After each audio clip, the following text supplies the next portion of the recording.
80-летию Победы в Великой Отечественной войне, парад на Красной площади, большое количество зарубежных гостей. Мы очень ценим всех тех, кто лично принял участие в этих торжествах, либо направил специальную делегацию.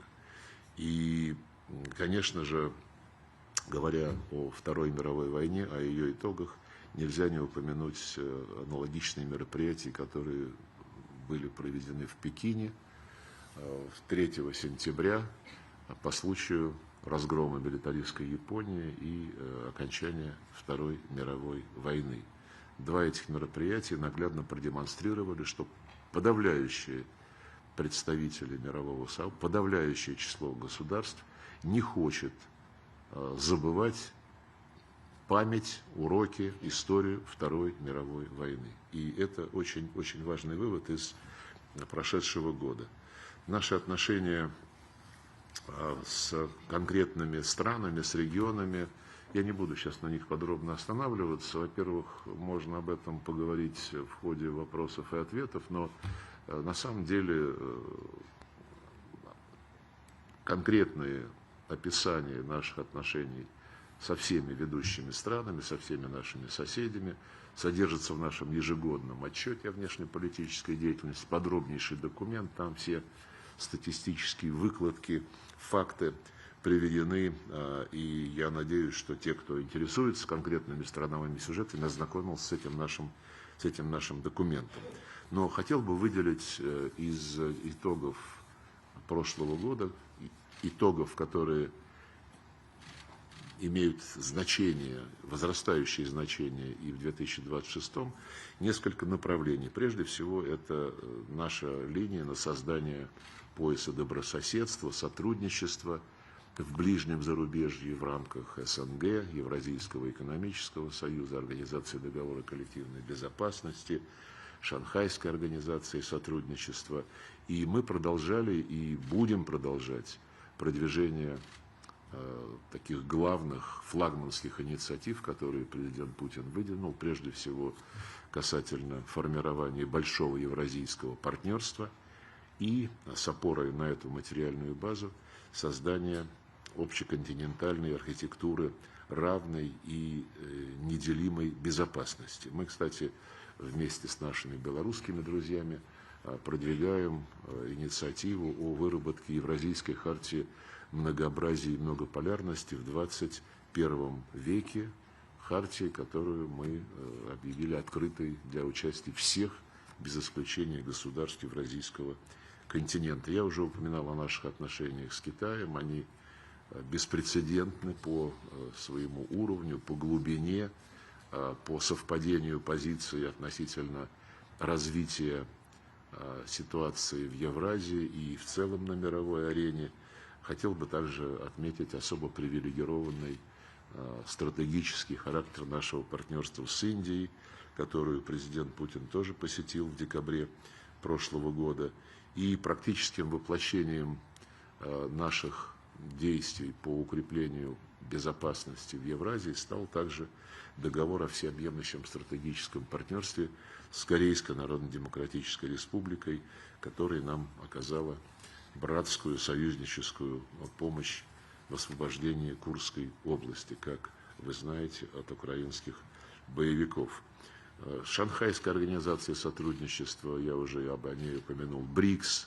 Все страны БРИКС являются нашими добрыми партнерами. С каждой из них в истекшем году укрепились наши отношения и укрепился фундамент развития дальнейшего взаимодействия во всех областях.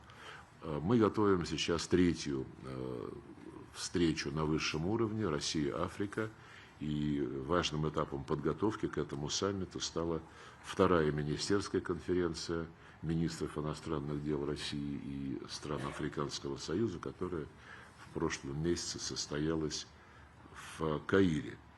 Говоря о многосторонней дипломатии, конечно же, мы отмечаем задачу укрепления БРИКС, растущий интерес к этому объединению. Мы всячески содействовали бразильскому председательству в БРИКС в прошлом году. Бразильские друзья предложили многие проекты, продолжили реализацию многих проектов, которые мы запустили еще на саммите БРИКС в Казани осенью 2024 года. По нашей инициативе, которую поддержали страны группы друзей в защиту Устава ООН, Генеральная Ассамблея ООН приняла два очень важных, я бы сказал, таких принципиальных решения об объявлении Международного дня борьбы против колониализма во всех его формах. Он будет отмечаться 14 декабря. И также о провозглашении Международного дня по противодействию односторонним санкциям. Этот день будет отмечаться ежегодно 4 декабря. По нашей инициативе осенью прошлого года в Ханое была подписана Конвенция ООН по противодействию киберпреступности. Первый документ в сфере обеспечения международной информационной безопасности. И надеемся, что такие же конкретные результаты будут достигнуты в ходе разворачивающихся сейчас дискуссий о том, как регулировать искусственный интеллект. Я буду, конечно, готов сегодня говорить по различным аспектам украинского кризиса. Здесь упомянули, что мы привержены, как неоднократно подчеркивал президент Путин, поиску дипломатического решения украинского кризиса. Если посмотреть на историю этого кризиса, начиная с 2014 года и особенно в период с 2022 года, не было недостатка в доброй воле со стороны Российской Федерации в том, что касается заключения политических договоренностей.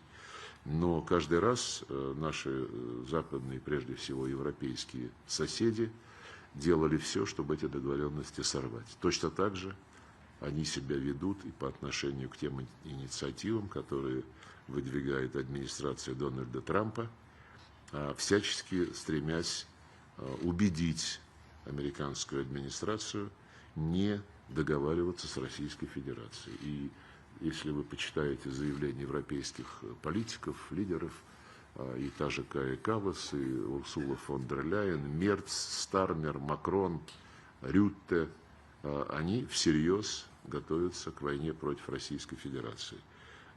И, собственно говоря, этого не скрывают. И